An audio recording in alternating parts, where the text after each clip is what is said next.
This message is a continuation of the previous tape. Let's move ahead. We've looked at metaphysical questions, epistemological questions that are part of everybody's worldview. What is the nature of truth? And what is the nature of objectivity? Is all truth subjective truth? Something that's part of the subject, part of the subject's desires or way of seeing? Or is truth something that's public and outside the subject, and therefore true for everybody? Another epistemological question is, what's the nature of belief? What is it to believe something? And then, what is it to know something rather than to just believe it? What's the difference between belief and knowledge? One of the key epistemological questions is, what are our standards for justifying beliefs? And what procedures should we follow to justify them? What are our standards and our procedures for justifying beliefs? Epistemology deals with science, the nature of science, and discovery.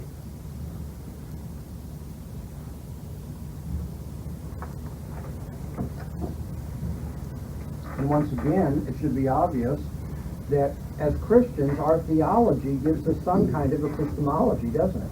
Because our theology is based upon and speaks of a doctrine of revelation, how God discloses himself, and how he discloses himself in our experience, in our minds, in history, in his word, in his Son. There's a revelational epistemology in the Bible.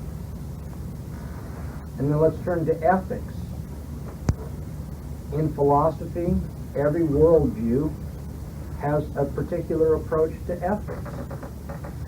It may not be consistent, it may not be well thought out, but everybody has some basic idea of the nature of good and evil. And if I can, again, speculate for a moment, I'd say in our culture, all of us have some notion that good is that which is fair to everybody.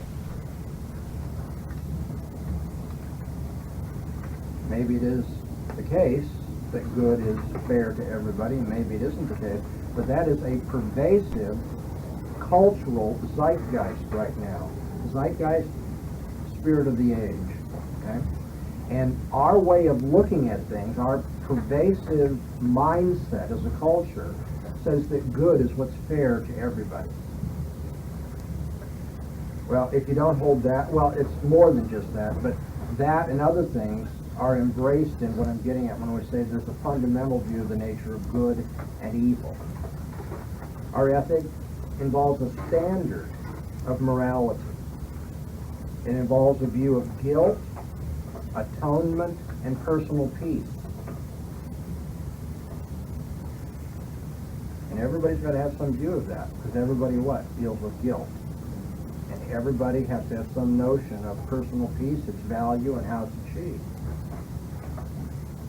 It would be a fascinating study, maybe a nice Sunday school class for you sometime, just to go through the various views of personal peace in our world today. What is the nature of personal peace, and how do we gain it? Does personal peace come when I get the most toys, and I'm on top of the heap, and I can set myself apart from everybody else? Or does personal peace come when I'm at one with everybody? Well, those are radically different views of personal peace, aren't they? And how do you gain personal peace if you feel guilty? A lot of people take drugs.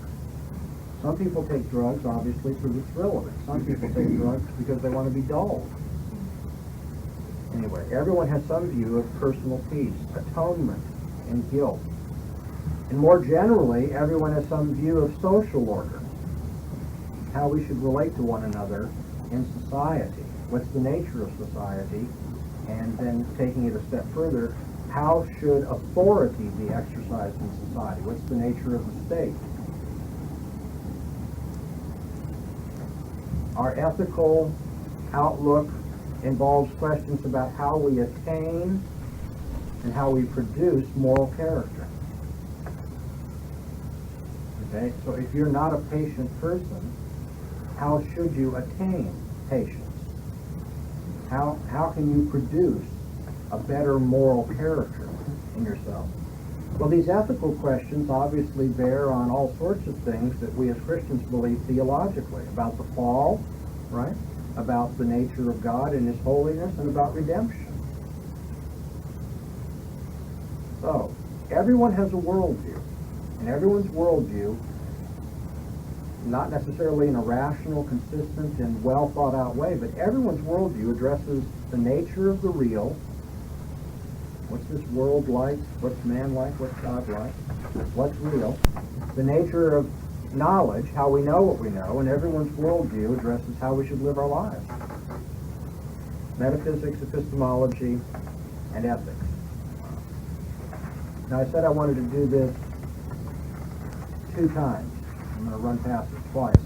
That's an attempt to organize things according to category. Now I'm going to give you a list of philosophical questions that has historically developed. In fact, I'm going back to the origins of philosophy in the Greek world and give you a summary of the sorts of things that originally philosophers were mystified by and they argued over. And there's a method to this madness, because I want you to see that the questions that I'm giving you from the very beginning days of philosophy turn out to be the very questions that we're struggling with today. Which leads some people to say, philosophy, what a waste of time. These guys don't make any progress. Well, these are the enduring, if not endearing, enduring questions of human life. Some people go home and they just want a beer and turn on the TV, but to one degree or another, everybody is going to ask philosophical questions. And if you think systematically and long about them, you'll find that those who are reputed to be the philosophers have pretty much caught on to what are the central issues. I mean, I can make fun of philosophers as well as any lawyer can make fun of lawyers. But in the end, the reason I've given a good portion of my life studying is because I really think it's important. Philosophers can act like real jackasses, no doubt about it. But what they're working with is critical. And so you should have some respect for the enduring questions. Why are they still there? What is philosophy? Philosophy is the desire to find explanations. How do things happen? Why do things happen? The baby in the crib is a very, very, very, very, very low-level philosopher.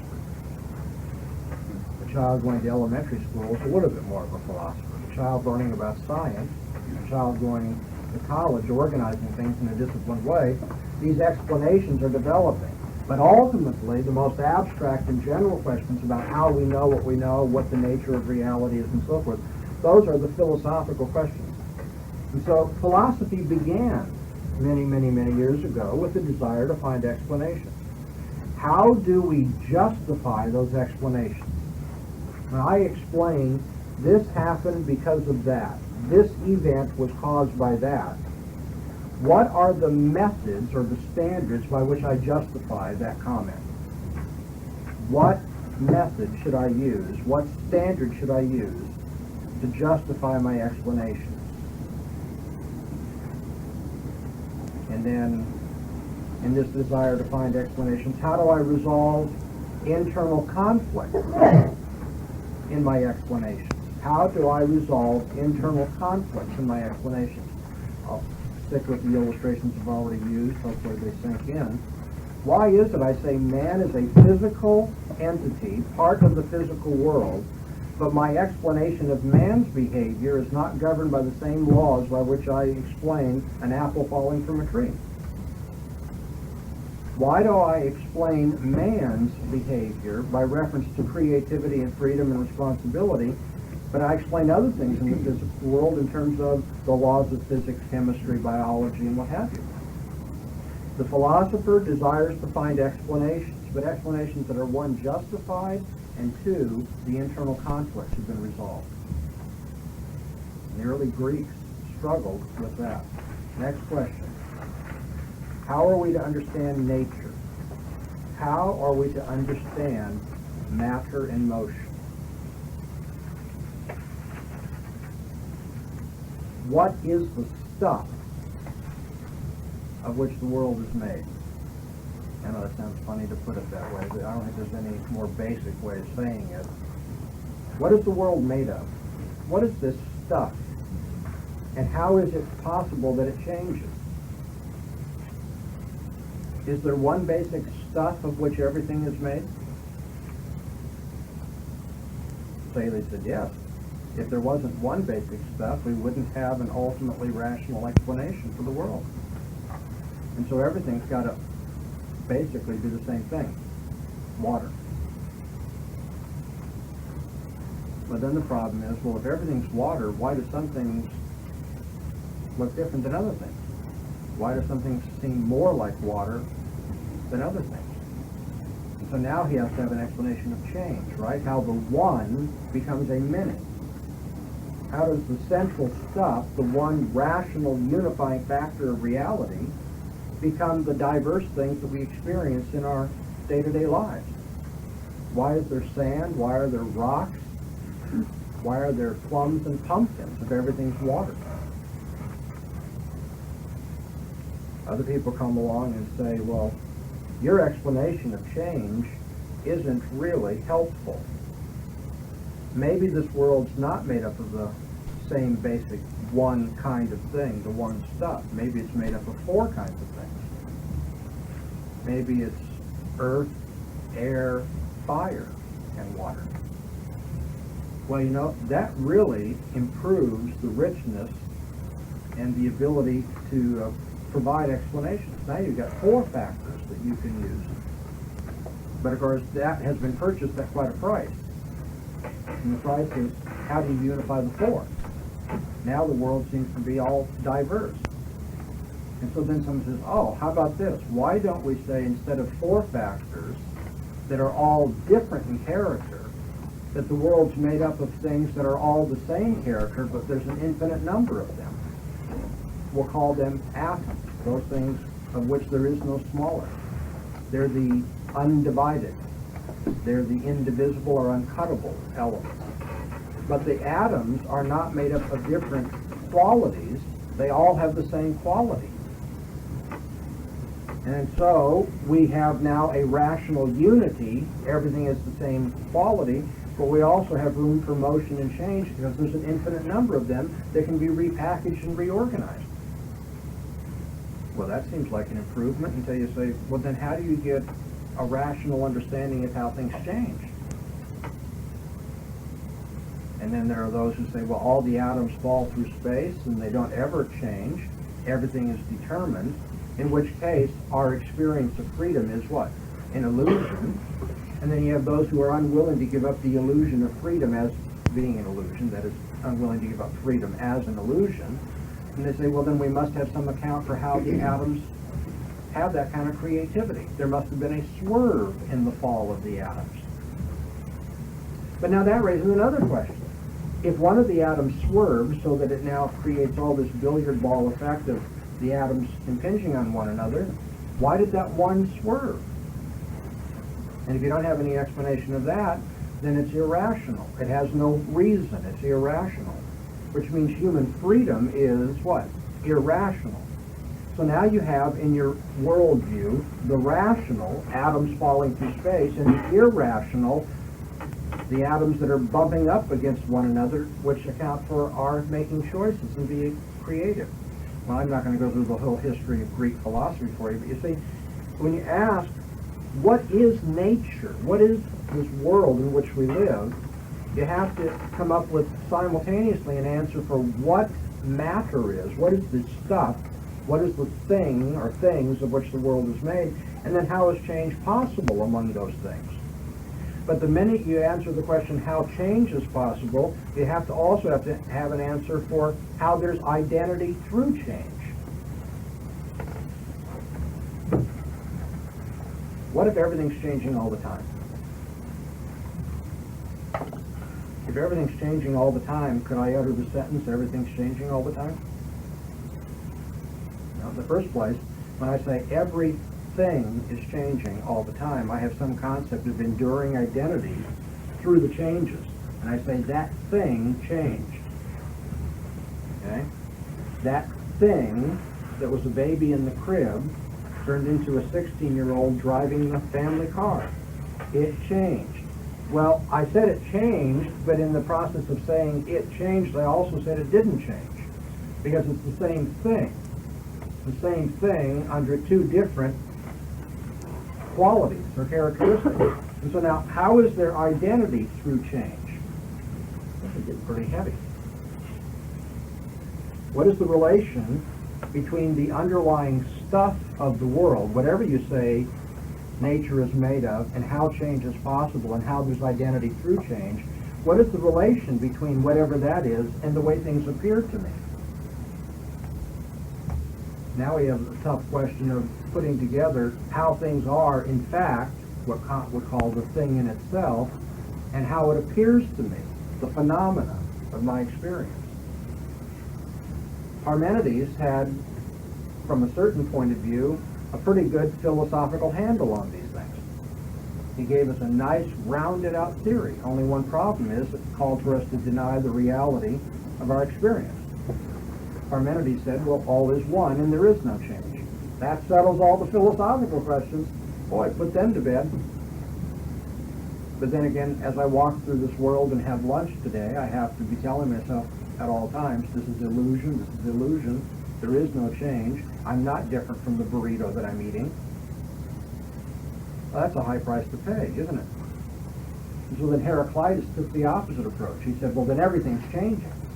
Parmenides, you were wrong. It's not that everything is one and unchanging. Everything's always changing. You can't step in the same river twice. Why? Because the minute you pull your foot out, or the second that you pull your foot out and put it back in, the river has changed. Everything's always changing. All is flux. But then Parmenides had to say, and therefore don't trust, Then Heraclitus said, those of you who haven't had the history of philosophy, this is going to confuse you, I'm sorry. Parmenides said, nothing changes, so don't trust your senses. Heraclitus comes along and says, everything changes. And he concludes, so don't trust your senses. Because your senses would tell you what? This desk is not changing. It's been the very same desk since I started the lecture today. Now, if you have some advanced knowledge of biology, you might be willing to say, in a theoretical sense, well, Dr. Bahnsen has changed. I mean, there are molecular changes in his body since he began the lecture. But generally, when we look at the world, we don't see everything changing all the time. We rely on permanence. You know, when you get ready to go home today, I don't think many of you are going to worry too much about, well, I wonder if my house is in the same place. I wonder if there is even a house anymore. I wonder if this car will stay a car while I'm trying to go home. Here's Heraclitus saying, everything's in flux, everything's changing, but he says, now granted, it doesn't look like that, so don't trust your senses. Isn't that great? Opposite views of reality, they both lead to what? You can't count on what you see. And then other people say, forget these philosophers. Our philosophy should be based on what we see. And so that raises the next basic question in philosophy. This is number 3 in my outline. Is reason an instrument for obtaining objective knowledge of reality? Is reason an instrument for obtaining objective knowledge of reality? Or do we just have to throw up our hands and say, we can't know? Can't know anything for sure. That's what some people say. Can't ever know. I only want to ask one thing of those people who say you can't know anything. Can you know that you can't know anything? Philosopher. I feel like it'd be good when lunch rolls around so I can get away from you for a while, because I can see the fire in your eyes. Philosophers infuriate people. You know why? Because they cross-examine opinions and they say, you know, you can't be comfortable right there. You can't really take that for granted. And then people try to adjust what they believe so it becomes a little more rational, and then they get attacked from this side. It's like there's always something, right? And people begin to feel, I'm damned if I do, damned if I don't, so I give up. Is reason an instrument for obtaining objective knowledge of reality? You say no, and I ask, did reason lead you to that conclusion? If it didn't, then don't we want to say it's unreasonable to say this? Is the knowledge that we gain using the instrument of our senses objective?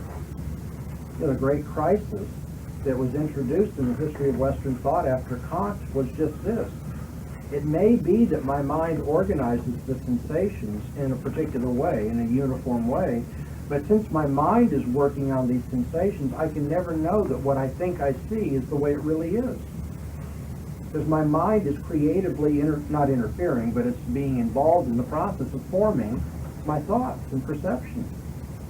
And so sensation comes in, but my mind works on it before I really have any phenomena, any experience of it.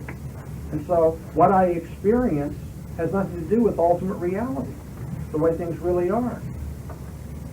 And so he gained rational order, Kant did, at the cost of what? Objectivity.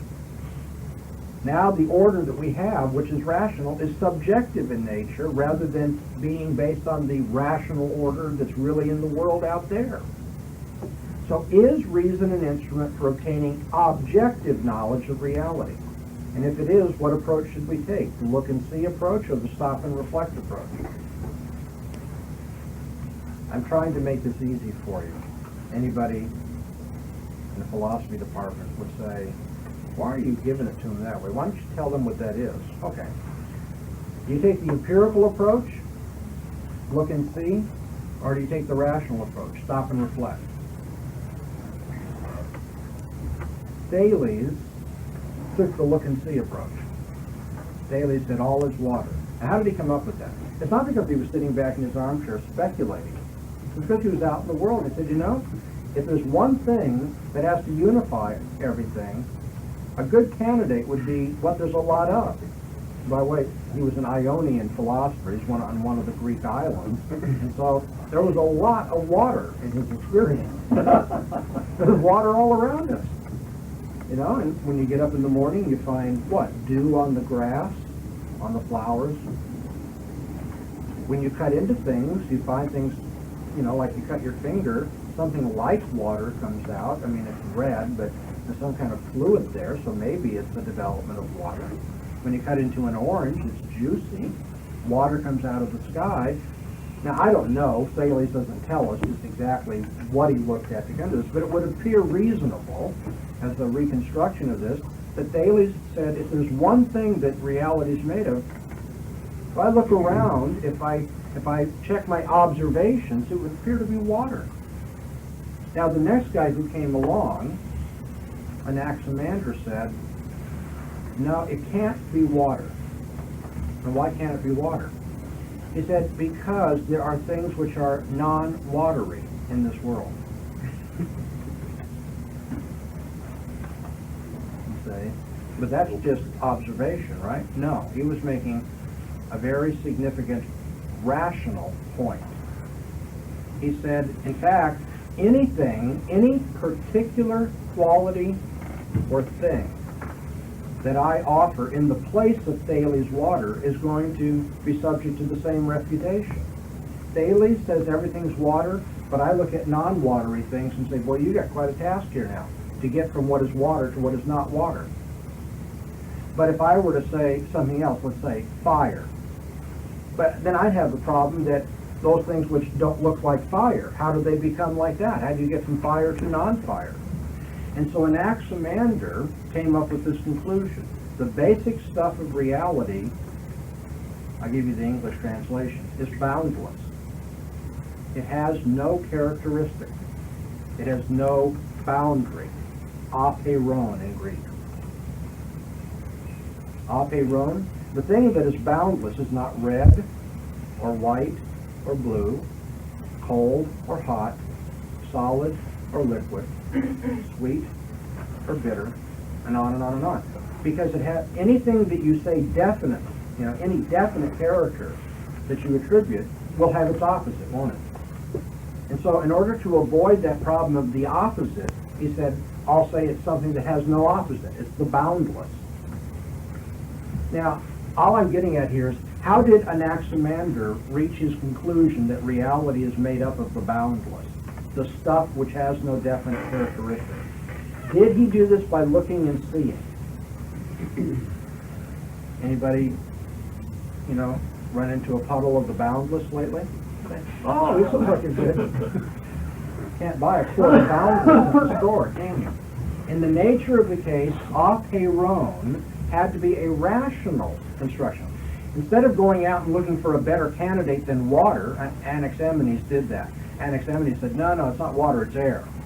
But instead of doing that sort of thing, Anaximander, it's like he was the armchair rational philosopher. He sat back and said, now, what is required if I'm going to have an intellectually adequate answer to this question? And so he took a rational approach rather than an empirical approach. He took the stop and reflect approach rather than the look and see.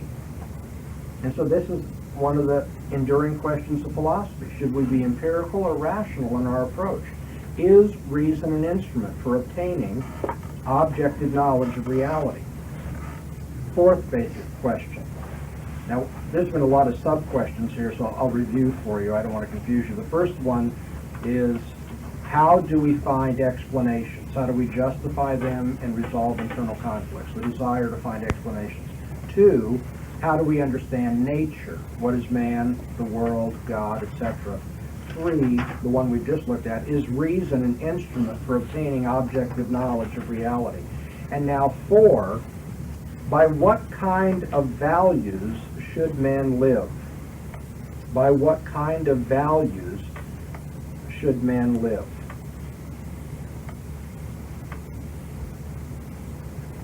Are there in fact objective values? The Greeks had to ask that question because if some have proposed that the world is purely natural, if the world is purely natural, then there are no values, right? It's just what happens in nature. And it does you no good to rail against that. Fate is fate. Nature is nature. And whenever you talk about value, you're not gaining that from nature itself as though it's real in and of itself. That's just your imagination imposing value on the world. Is man morally distinct and unique from the animals? Can we treat men like we treat other animals? If not, why not? Should reason control our passions? Some people say, you don't want to start thinking because then you won't enjoy life. Passion should be at the heart of your life. What place should pleasure have in the way that I live? The hedonist said, you should live for pleasure. One school of hedonism said you should live for the most pleasure point you can get. The other said, no, you should live for the higher quality pleasures. That too is a value question, isn't it? Which one's right, which one's wrong? Should we live for moderation, peace of mind, honor, justice? And our culture continues to ask those very same questions. That's fascinating to me. We have people, in university settings, and then they have people who offer their weekend seminars too, who will tell people, you need to get passion back in your life. Turn off your mind. Stop being so type A personality. Stop being so intellectualistic. Get in touch with yourself, right? The ancient Greeks were telling people that. And then you have people who go the other way too. You know what's wrong with your life? You're at loose ends. Get organized, guy. Let me show you how to have a daily planner and have all your phone numbers with you. And isn't that right? We have people going the same way. Is honor more important than pleasure? Is peace of mind more important than justice? The Greeks asked these questions, and we're still trying to answer them. Number 5, let me give you 4 summary questions from the beginning of Greek philosophy down to our own day. 4 summary questions. Number 5 is 4 summary questions. Okay. You must be getting close to lunch. You don't have much of a sense of humor, fellas. Come on. Number 1 is man's mind self-sufficient? When all is said and done throughout history, philosophers have been asking, is man's mind self-sufficient? 2, is there an objective moral order? Is there an objective moral order? 3, is there public truth that's accessible by reason? Is there public truth, objective truth, that's accessible by man's reasoning? And 4, what is man's place in the universe? What is man's dignity? And what is the meaning of his life? That's all one long question. What is man's place in the universe, dignity, and meaning for life?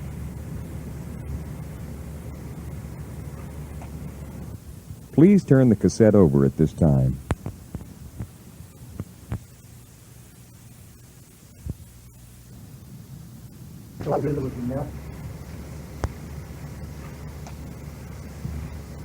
I told you there was a method in my madness. I wanted to tell you what these basic questions of philosophy were at the very opening of Greek philosophy, so that you'd appreciate that they are enduring questions. But now I want to look at them again and say, I want you to notice they're also endearing questions. Because as a Christian, it turns out, I'm the one who, by God's grace, is an answer to these questions. Is man's mind self-sufficient? No. Man's mind is dependent upon God's mind. That's why I believe in Revelation. Is there an objective moral order? Yes, because God exists objectively in his holy character as the order for our living. Is there public truth accessible by reason? Yes, because God created the world and all human beings and their minds and made them capable of understanding the world he made. What is man's place in the universe? He's created a little lower than the angels, right? Created as the image of God. What is his dignity? That he's the image of God. What's his problem? That he's violated that dignity and rebelled against God. What's the meaning of life? To get right with God and to glorify him and enjoy him forever. And I said, you've all been doing philosophy. You said, well, those are theological answers, yes, but they're also philosophical answers. The underlying, enduring questions of philosophy should be endearing to the apologists because we're the ones who have the answers. The reason why the Greeks have asked these questions and 20th century philosophers are still struggling is because they refuse to do what? Turn to the grace of God and the gospel. They refuse to affirm our worldview. And so they keep spinning their wheels. They keep going round and round and finding frustration and not being able to resolve these questions.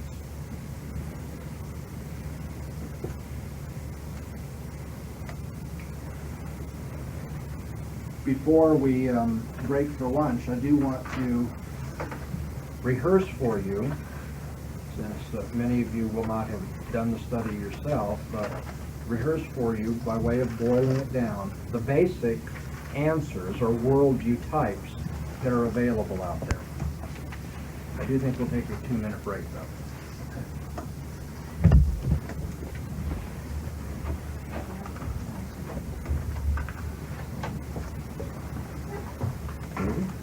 I thought it was 8. But there was shipping too, to be fair. Sorry about that. Yeah, Now, before our lunch break, let's see if I can outline for you. I think every Christian, you don't have to have this, well, you don't have to have this course to do apologetics, obviously. And you don't have to have an understanding of the various worldview types. But I trust you can see how valuable it would be for you, how practical it would be, if you'd have some idea of what the options are out there that you're going to encounter. A caveat. You are not necessarily going to encounter people who say, oh, well, I'm a monist. They may not even know what the word means.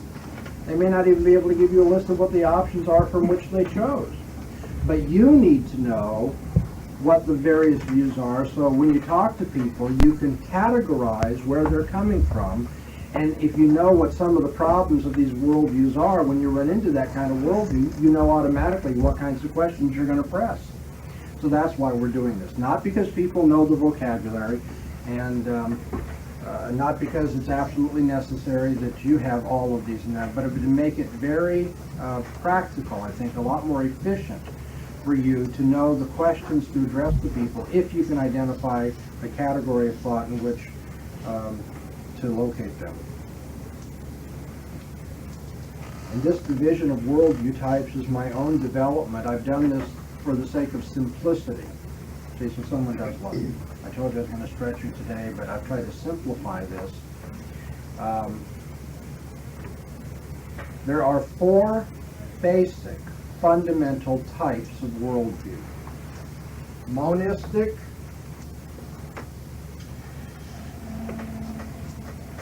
dualistic,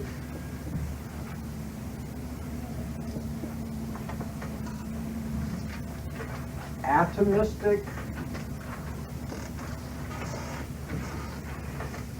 and finally, pragmatic.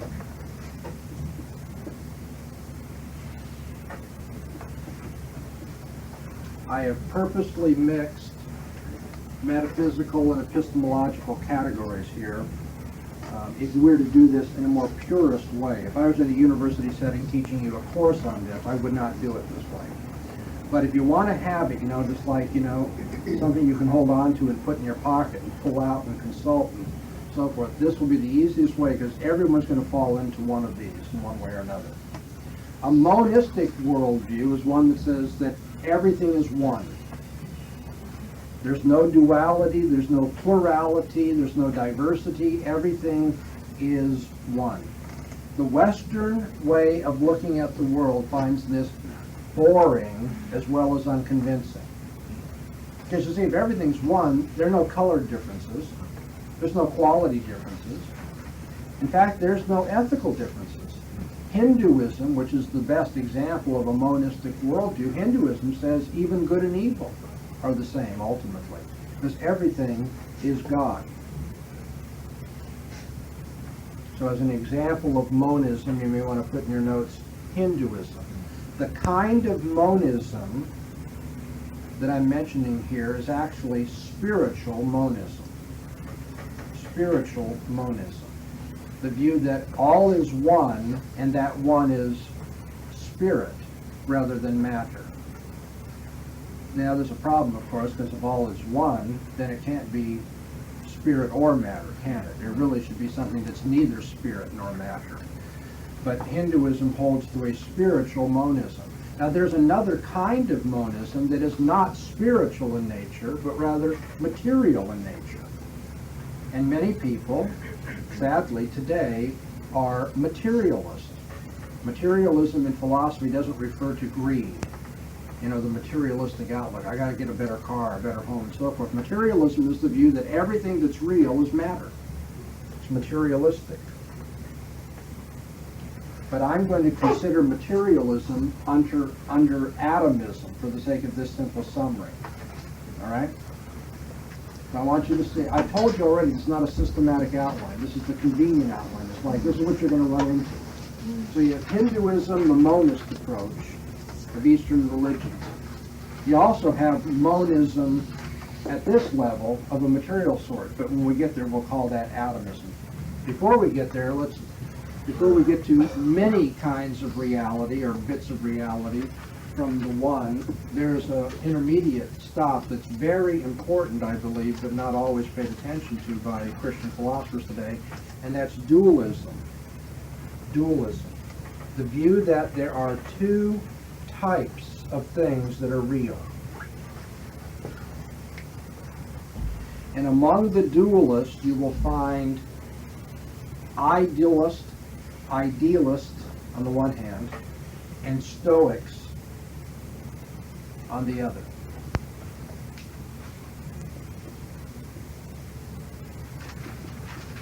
Idealism says that ultimate reality is not matter, but is idea, concepts, forms, universals.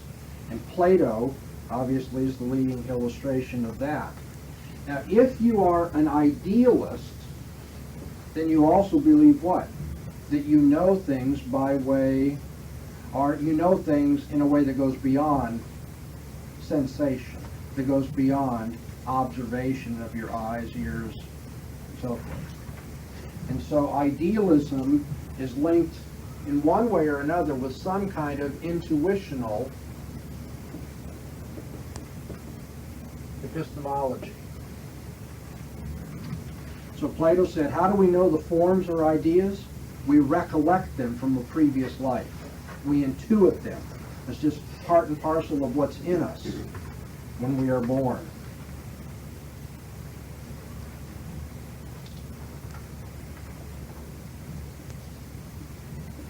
And I'm giving you a simple summary. I realize I can't develop this. Time doesn't allow. So under the dualist approach, you're going to find most of what we call rationalism in the history of philosophy. Rationalism is subject to many definitions. Three important definitions, which are quite different from one another, have to be given. So then I'll go back and tell you which one this is. Rationalism sometimes is used for that attitude of autonomy that says, I don't need supernatural revelation. Okay? In that sense, rationalism is secularism. We don't need revelation.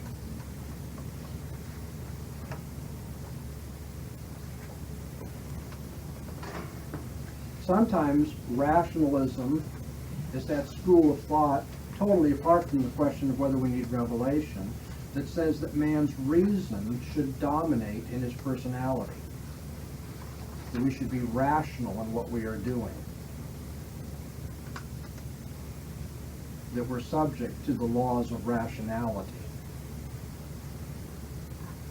That we shouldn't despise intellect and submit to emotion, our pure will. Now, just in those first two definitions, you see the difference in that the Christian is not a rationalist if you mean somebody who rejects revelation. The Christian is a rationalist if you mean somebody who believes the intellect is subject to the laws of logic and so forth. So we should use our intellect in a proper way. But then, as a specific school of philosophy in the history of Western thought, rationalism is the view that it's possible to know certain things apart from observation. It's possible to know certain things apart from observation. A good example of the laws of mathematics. There are certain things that we know, but we did not learn them from observation. And that third sense of the word rationalism is what I'm referring to here in my little outline. The idealist approach that says there are ideas and they are the fundamental reality and all of our thinking is to be governed by the laws of ideas or rationality is a form of rationalism. Another dualist approach is that of the Stoics. This is tied with what I'll call a moralistic approach to life. The Stoics taught that there was a logos that flows through the natural world. A logos is a reason. Okay? There's a word or a reason that flows through the natural world and makes it the way it is. And our job is to get in line with the logos. See why early Christian apologists like the Stoics? That sounds like we should get in line with Jesus, the Logos. He's the controller of the world. It's fascinating to draw those connections, but for another day, because it's almost lunchtime. The Stoic approach to life says you've got a natural world out there, but you're supposed to live in a particular way in this natural world. Real easy illustration. The Stoics said, don't buck it. The way things are going in the world, fit into it. Or as we say in California, go with the flow. Okay? So you're on the BQE, and you've got to make it to, this party, and you're due there at 6:30. It's already 6:20. You got 10 more miles to go, and there are cars all over the place because of accidents. Now, what do? Well, people are different, but I've seen some people drive in Brooklyn, and I don't to get uptight, and get in here, get in this.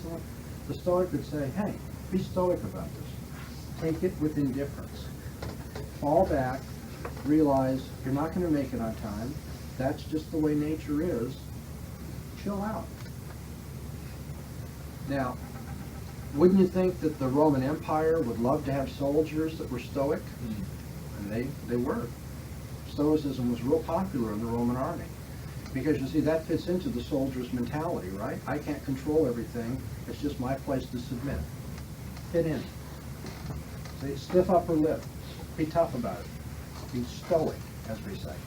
So the Stoic says, we've got a world out there that's different from us, and yet there are certain ideals by which we should live.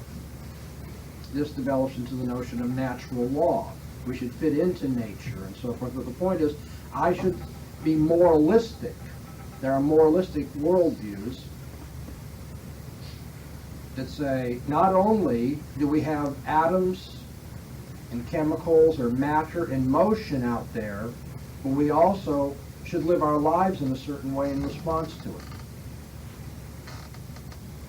We're going to talk about the difficulty of such a worldview when we get to presuppositional apologetics, but again, I'll anticipate it. Stop and think about that. When you talk to people who say, I think matter is what's fundamentally real, but it's wrong to kill people, immediately you're saying, now, you have to explain to me how you get an immaterial value, don't kill, and there's nothing but matter. How do you bring these together? How do you get matter and immaterial values together in your worldview? Dualism, two types of things. And the basic problem of every dualist system is, how do you get unity between the two types of things? Is one more fundamental than the other? Did the one arise from the other?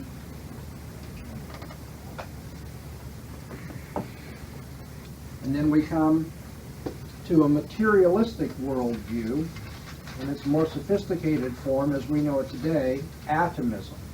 It's monistic, just like the Hindu, but I'm taking monism in the spiritual sense or the non-physical sense up here. Materialistic atomism. And among the materialists, by the way, materialism goes hand in hand with the goes hand in hand with the epistemology of empiricism. Empiricism says everything that we know is based on observation. Everything. Not just that we can observe and learn things, but the only things we can learn are based on observation. So you have rationalism here, empiricism here, rationalism tied to idealism and a dualist approach, empiricism tied to atomism or a materialistic approach. But among those that you're going to encounter in this world that are materialistic, there's a fundamental difference of opinion that we have to recognize in our outline, and that is between those who are deterministic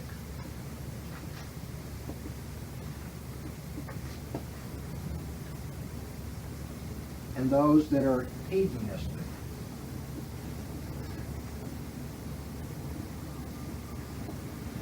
Again, I've mixed categories. One's metaphysical, one's ethical, but I'm just trying to filter things out to what you're finally going to encounter out there. And it will be enough if you remember that among the materialists, some say there is no freedom. No freedom. Everything happens in a deterministic way. And there are some who say that there is freedom. They affirm free will.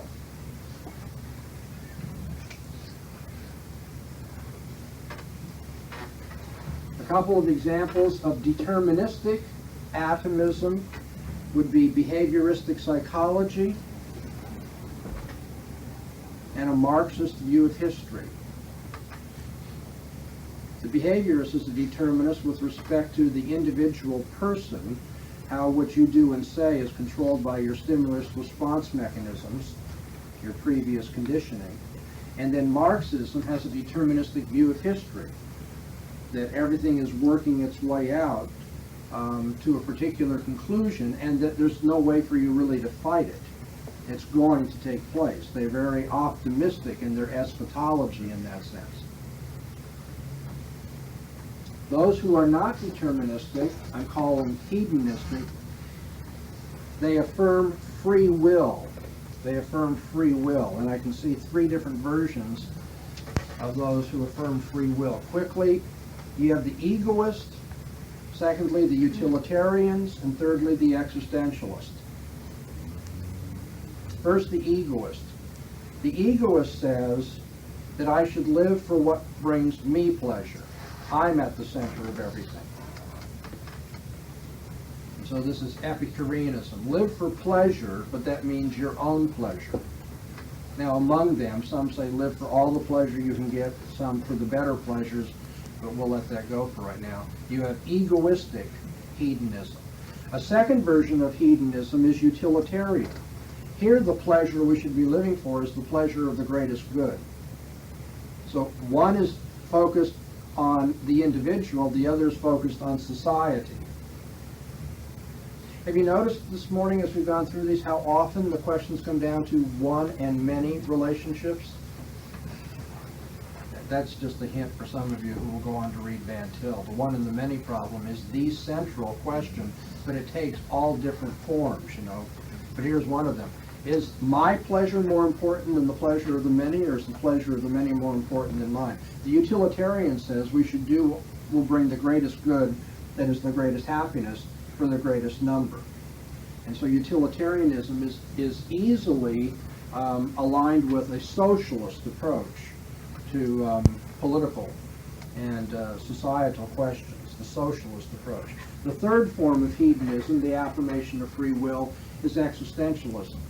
Existentialists are not interested in whether you make your choices, your free choices, for yourself, your pleasure, or society's pleasure, but only interested that you make them freely. I mean, this is the purest form of a free will philosophy. The only value is the value of free will. And so you are authentic if you choose to do whatever you're going to do for yourself, and you don't let other people or other factors control you. Okay? Monism, the Hindus, Eastern religions. Dualism, the rationalist and the moralist in our world. Atomism, those who are deterministic or hedonistic. And then finally, again I'm changing categories, the pragmatic or skeptical approach. Pragmatism and skepticism essentially say no one knows for sure. That's the cop-out that people will run to. As philosophers and religionists debate all these big metaphysical questions, all these big epistemological questions, all these big ethical questions, the pragmatist says no one knows, let's just do what works. Let's just get by. Or the skeptic says no one knows for sure.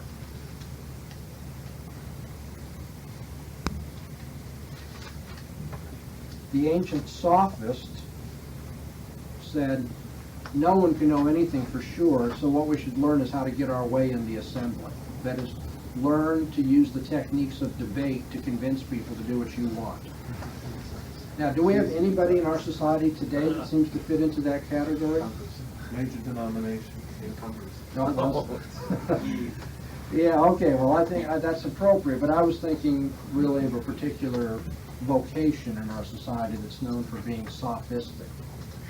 The lawyers, right? Hired guns.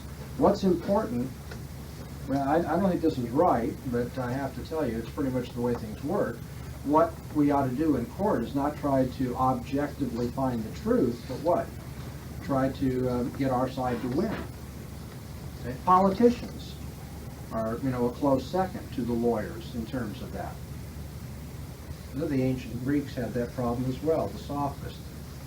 No one knows for sure, so let's just look at the cash value. Let's just look at what gets us by or what solves our problems.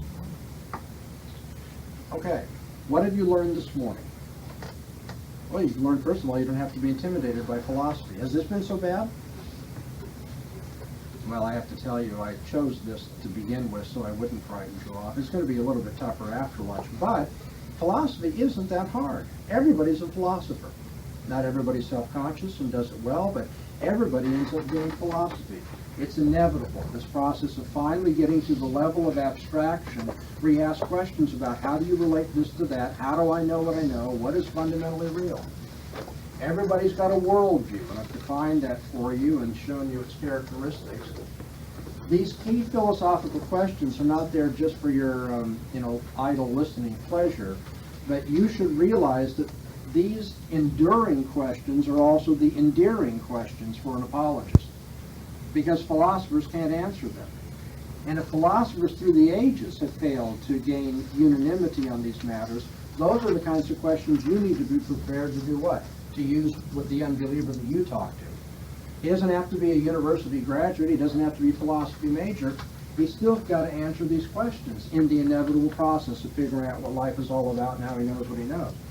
And then I've now shared with you the basic answers that are there.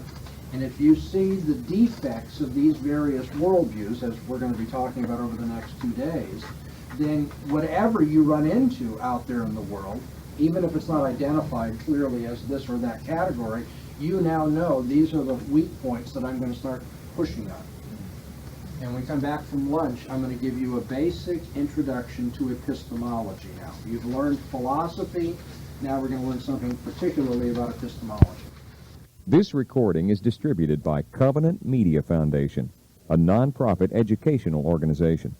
Unauthorized reproduction of this tape is strictly prohibited. A free catalog of the Foundation's tapes and articles is available by calling 1-800-553-3938.